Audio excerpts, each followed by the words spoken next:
नमस्कार दोस्तों, कमलावती नगरी में हरिराम एक चौकीदार था। वह रात भर नगरी की गलियों में लाठी लेकर आवाज लगाता घूमता था। इसके चलते नगरी वाले चैन की नींद सोते थे। वह रात को अपना खाना लेकर निकलता और शिवजी के मंदिर जाता था। रात के समय जब पुजारी जी मंदिर बंद करते तब वह अपने काम पर निकल जाता था। एक दिन पुजारी बाबा ने उससे पूछा। पुजारी ने कहा, हरिराम, यह सभी नगर वाले सुबह मंदिर आते हैं और तू रात को मंदिर आता है, उसके बाद मंदिर बंद होने तक बैठा रहता है। हरिराम ने कहा, पंडित जी, जब तक मैं भगवान के दर्शन नहीं कर लेता मैं अपने काम पर नहीं जा सकता। दूसरा, जब तक भगवान बैठे रहते हैं मुझे नगर की चिंता नहीं है। जब ये सो जाते हैं तब मैं नगर की रखवाली करने निकलता हूँ। पुजारी ने कहा, तुझे इतना विश्वास है शिवजी पर? हरिराम ने कहा, हाँ पंडित जी, मेरा विश्वास अटूट है। इसी तरह समय बीत रहा था। एक दिन मंदिर में एक सेठ जी आए और पुजारी जी से बोले। सेठ जी ने कहा, पंडित जी, मेरे कोई संतान नहीं है, मैं भगवान भोलेनाथ की पूजा करना चाहता हूं। पंडित जी सेठ जी की पूजा करवा देते हैं। पंडित जी ने कहा, भगवान ने चाहा तो तुम्हें अवश्य संतान की प्राप्ति होगी, लेकिन उसे लेकर मंदिर में दर्शन करने अवश्य आना। 1 साल बाद सेठ जी के घर बेटा पैदा होता है। वे अपनी पत्नी व बच्चे के साथ मंदिर पहुंच जाते हैं।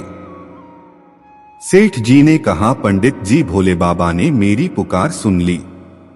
यह सुनकर पंडित जी बहुत खुश होते हैं। उसके बाद सेठ जी कहते हैं। सेठ जी ने कहा, पंडित जी, मैं इस शिवलिंग की जगह सोने का शिवलिंग स्थापित करना चाहता हूं। पंडित जी ने कहा, यह आप क्या कह रहे हैं सेठ जी, यह शिवलिंग बहुत पुराना है, हम इसे हटा नहीं सकते, और अगर आपने सोने का शिवलिंग स्थापित कर दिया तो इस खबर के फैलते ही शिवलिंग चोरी होने का खतरा बढ़ जाएगा। सेठ जी ने कहा, लेकिन पंडित जी, मैंने निर्णय कर लिया है, आप कोई उपाय बताइए। पंडित जी ने कहा, ठीक है, मैं नगर वालों से सलाह करके आपको बताऊंगा, आप 2 दिन बाद आइए। रात को पंडित जी हरिराम से बात करते हैं। हरिराम ने कहा, पंडित जी, आप चिंता न करें, भोलेनाथ पूरे संसार की रक्षा करते हैं, क्या अपने शिवलिंग की रक्षा नहीं कर पाएंगे? आप एक काम कीजिए, सेठ जी से कहिए इस शिवलिंग को ही सोने से मढ़वा दें, इससे यह शिवलिंग सोने का दिखने लगेगा और इसे हटाना भी नहीं पड़ेगा। पंडित जी ने कहा, लेकिन चोरों की नजर में तो यह सोने का शिवलिंग होगा, उन्हें थोड़ी पता होगा कि यह पत्थर का है। हरिराम ने कहा, आप उसकी चिंता मत कीजिए, सब भोलेनाथ पर छोड़ दीजिए। पंडित जी अगले दिन सेठ जी को सब बता देते हैं। सेठ जी शिवलिंग पर सोना लगाने का काम शुरू करवा देते हैं। 1 महीने में शिवलिंग सोने का दिखने लगता है। एक दिन पंडित जी हरिराम को बुलाते हैं। पंडित जी ने कहा, हरिराम, तुम्हारी बात मानकर मैंने सेठ जी से शिवलिंग पर सोना तो मढ़वा दिया, लेकिन रात में इसकी रखवाली तुम्हारे जिम्मे है। हरिराम ने कहा, पंडित जी, वैसे तो मेरे रहते पूरे गांव में चोरी नहीं हो सकती, लेकिन फिर भी मैं मंदिर का विशेष ध्यान रखूंगा।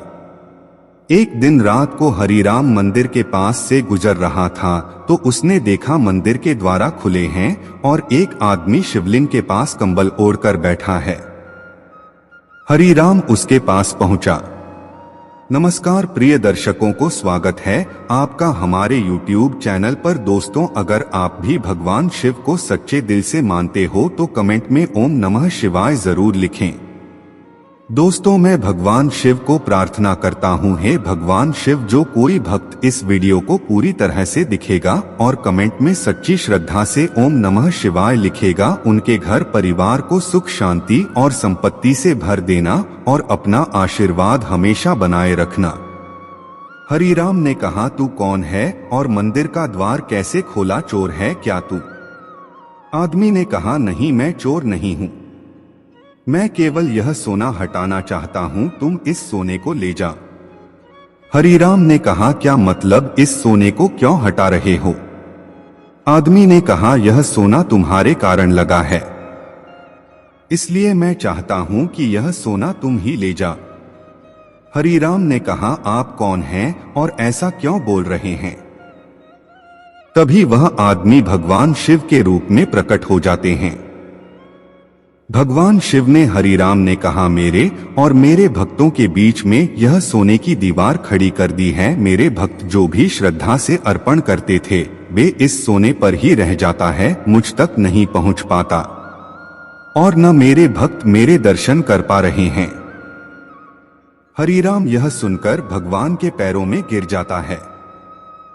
हरिराम ने कहा, हे प्रभु, मुझे माफ कर दीजिए, मैं अज्ञानी समझ नहीं पाया, आप तक जल भी नहीं चढ़ पाया, मैं अभी इस सोने को हटा देता हूं। यह कहकर हरिराम उस सोने को हटा देता है। भगवान शिव उसे आशीर्वाद देकर अंतर्ध्यान हो जाते हैं।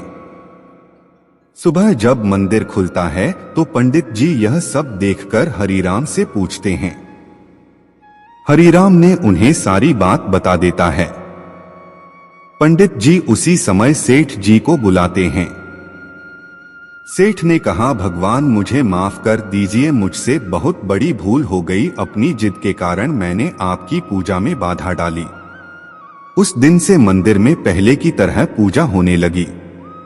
सेठ जी ने वह सोना गरीबों में दान कर दिया। यदि आपने पूरी वीडियो देखी है तो कमेंट में ओम नमः शिवाय जरूर लिखें और सब्सक्राइब करें। आगे आप श्री की इच्छा। धन्यवाद।